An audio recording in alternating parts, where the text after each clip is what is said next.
راجہ صاحب، یہ آج ہی کے دن ضمانت منسوخ ہو گئی. ہم سنتے آ رہے تھے کہ عید کے بعد گرفتاریاں ہونی ہیں، لیکن بڑی پرفیکٹ ٹائمنگ ہے. ایک دن بعد بجٹ ہے، عید ابھی گزری ہے تازہ تازہ، تو درمیان میں انہوں نے کہا آج بندہ اندر کرو، کام فرق کرو. تو دیکھیں، یہ جو آپ کا سوال ہے یا آپ کی آبزرویشن ہے، اس میں ایک طرح سے آپ ایک مفروضہ قائم کر رہے ہیں کہ شاید یہ میں کسی تو جو پلاننگ کے گاسپ چل رہی تحت تھی، ہوا. میں تو گاسپ کا ذکر دیکھیں، کر رہا ہمیں اس گاسپ کو آگے نہیں بڑھانا چاہیے. یہ عدالت نے ایک تاریخ مقرر کی تھی اپنا کیلنڈر دیکھ کر. میں اس دن عدالت میں ہی تھا، اسلام آباد ہائی کورٹ میں، آج سے غالباً 3 ہفتے پہلے. انہوں نے یہی کہا کہ چھٹیاں آ رہی ہیں، چھٹیوں کے بعد، عید کے بعد جو بھی پہلا دوسرا دن میسر ہے اس دن ہم سن لیں گے آپ کا کیس. تو یہ ایک تاریخ مقرر کی گئی تھی.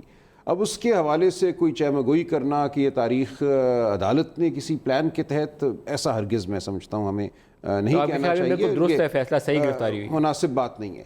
اب تاریخ جو تھی اس فیصلے کی، وہ تو عدالت نے متعین کرنی تھی کہ بیل کی اپلیکیشن کو کس دن سنا جائے گا.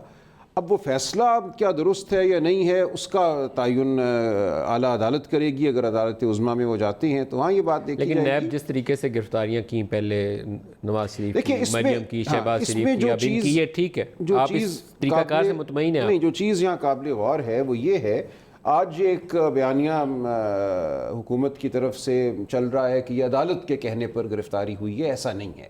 گرفتاری کا وارنٹ جو ہے نیب کے قانون کے تحت وہ چیئرمین نیب جاری کرتا ہے. اس کے خلاف زرداری صاحب عدالت میں گئے تھے قبل از گرفتاری ضمانت کے لیے. لہٰذا گرفتاری کا فیصلہ عدالت کا فیصلہ نہیں ہے، وہ چیئرمین نیب کا فیصلہ ہے.